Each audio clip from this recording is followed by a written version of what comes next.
Hello and congratulations on your new home. At 1836 Property Management, we believe in providing quality service to our tenants so you can enjoy your home to the fullest. Your home comes with several systems which make living comfortable and easy.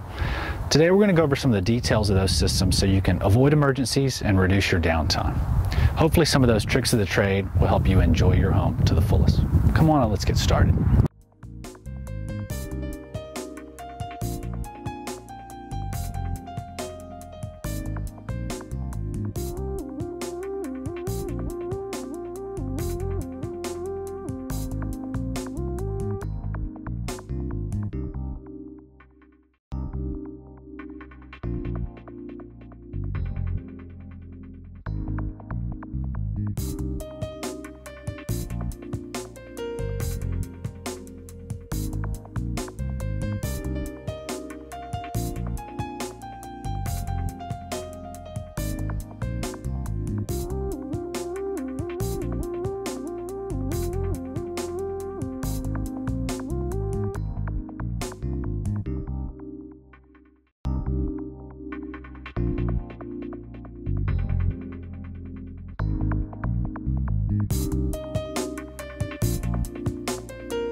Let's go over some of the details of the electrical service to your house.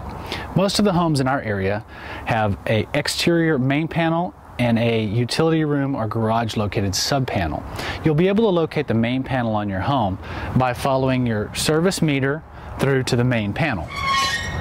As you open the main panel, you'll find that it has a reduced number of breakers because of the size of the breakers. Should you ever encounter a problem in the home and it's related to electricity, you can always come to the main largest breaker in this exterior or main unit and turn it to the off position. It will be labeled on and off, and that will cut off the power to your entire house. If you have problems with any of the subsystems in your house, such as a range, an air conditioner, or a dryer, you could go to those individual ones. Now let's take a look at the sub panel to your electrical system. Many times these are found in the utility room, the master closet, or another location inside the house. On some older homes, you may not have a sub panel, although most homes do. This is going to have the small appliances throughout your home listed, and it will also have breakers for each one of those. If you happen to plug too many extension cords into one socket, you'll notice it will trip one of these circuits and it will automatically go to the off position. Please refrain from plugging that many in again to that single socket, and feel free to come in after you've removed those and reset this to the on position.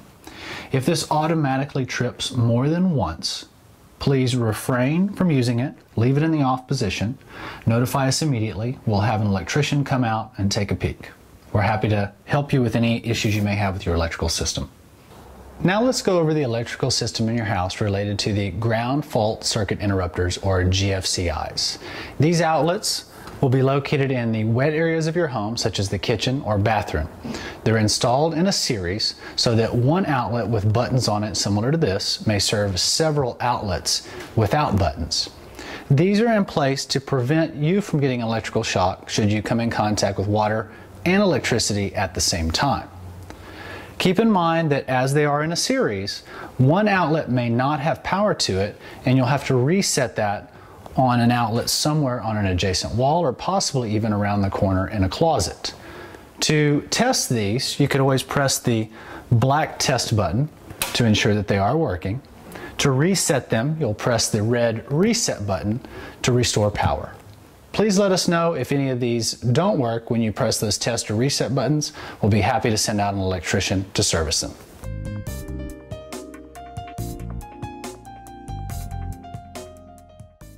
Now let's talk a little bit about the gas service to your house. On the exterior of your home, you should locate some pipes coming from the ground going into your house, and these will all be hard pipes. They'll be serviced by a valve as well as your gas service meter. The main thing you need to remember on this unit is that the turnoff or the cutoff for the entire house is located right here. If you ever smell gas inside the house, while there are individual cutoffs for each appliance, this is going to be your safest and best bet. If you smell gas, remember, get outside, turn this off by turning the valve perpendicular to the direction of the pipe, call the gas company, and follow up with us. The gas company will be happy to come out for free, investigate the leak, and we'll be happy to get it repaired. Remember, if it's in line, such as this, it's on. If it's perpendicular to the direction of the pipe, it's currently off.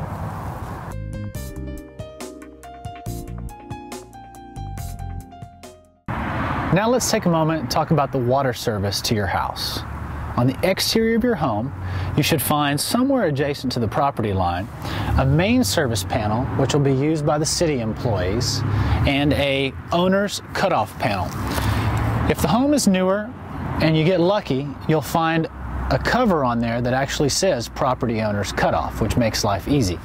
On many older homes and even some newer homes, the access to this valve could be covered.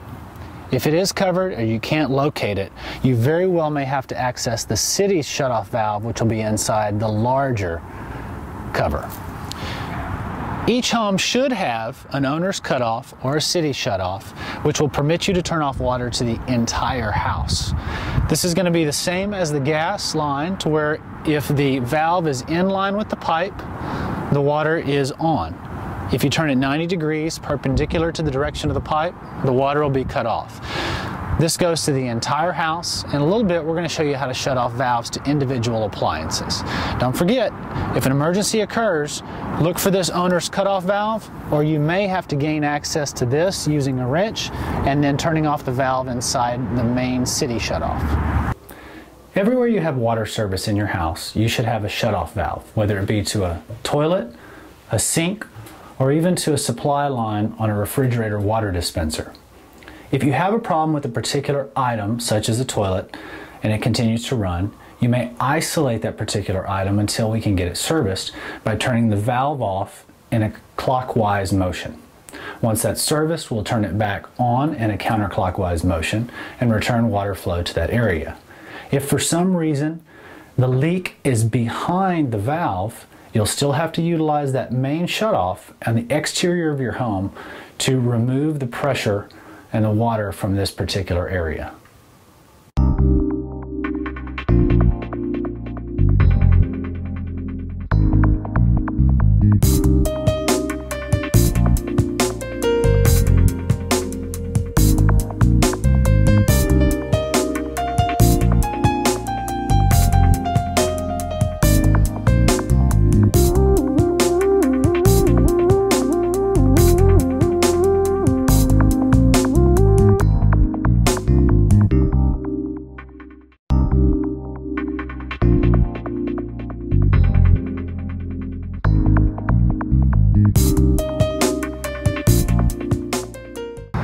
On the exterior of many of your homes, you'll find open pipes such as these.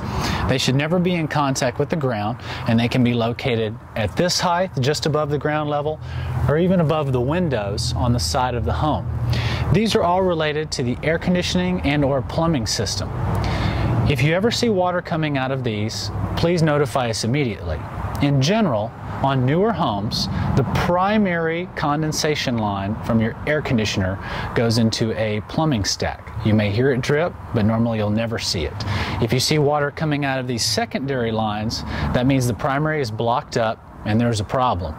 Some homes have a black 1-inch flexible hose that'll run out adjacent to an air conditioner.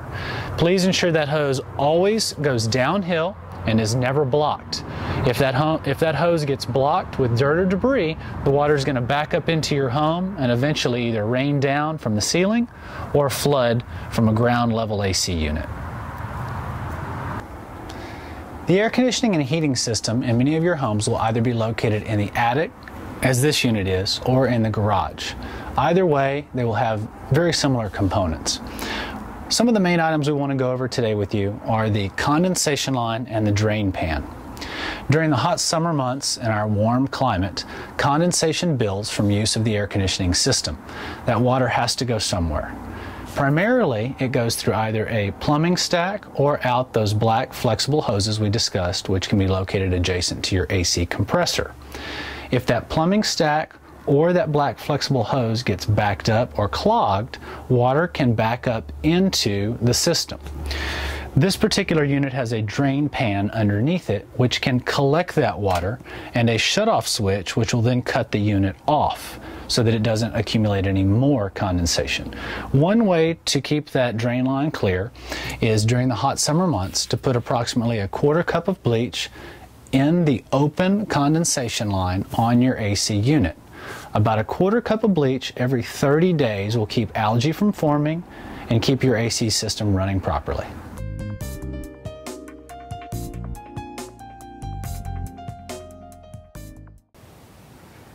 Hot water heaters are another component of your house that we'd like to discuss with you. There are a few items on these that we want you to be aware of, and they may be located in either the attic, such as this one, or in the garage. Either way, they're composed of primarily the same details. There is a water shutoff valve on the supply line to your hot water heater. As you'll notice, the water shutoff valve is in line, which means it's currently on. By turning this perpendicular to the direction of the pipe, you can turn off the supply to the hot water heater. If you ever see a leak on the top of it, generally that's the best thing to do, is to turn off the supply and notify us immediately. Whatever you do, don't turn off the supply and continue to use the hot water in the house, as that will drain the hot water heater and run it dry. Another item is the temperature pressure relief valve. As hot water heaters heat, they build up pressure. This valve is designed to release that pressure should it ever get to a dangerous temperature. You should never hear water or air going through this valve. If you do, please notify us immediately. We're happy to get it serviced. Lastly, we want you to be aware that on the front of each hot water heater is a temperature control. This may be as obvious as this one on the front of the unit or behind a plate. Either way, you should be able to access this with a couple screws or simply turning the knob to adjust the temperature to your preference.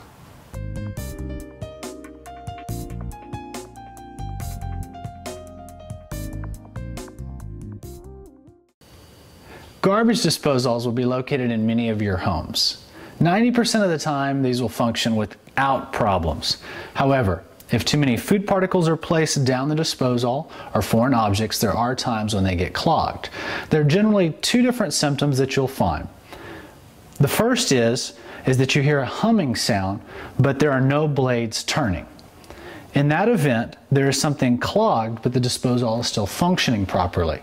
You would utilize a key such as this and place it in the bottom of the disposal, rotate the key, and it will rotate the blades, freeing the object. If you cannot locate a key, we're happy to provide one for you. You can also utilize a broomstick by placing it in the disposal and rotating the blades manually. Remember to utilize the water to flush any particles through, and never ever put any hands or personal objects down the disposal. The second thing that may happen is you may have a disposal which is frozen and it has tripped the power. There is a reset button on the bottom of the disposal. It's usually in red, and when you press this button, it should restore power to the unit. Now, whatever caused that to trip will still be in place, so generally you'll still need to clean the blades and rotate them with either a broomstick or the key provided.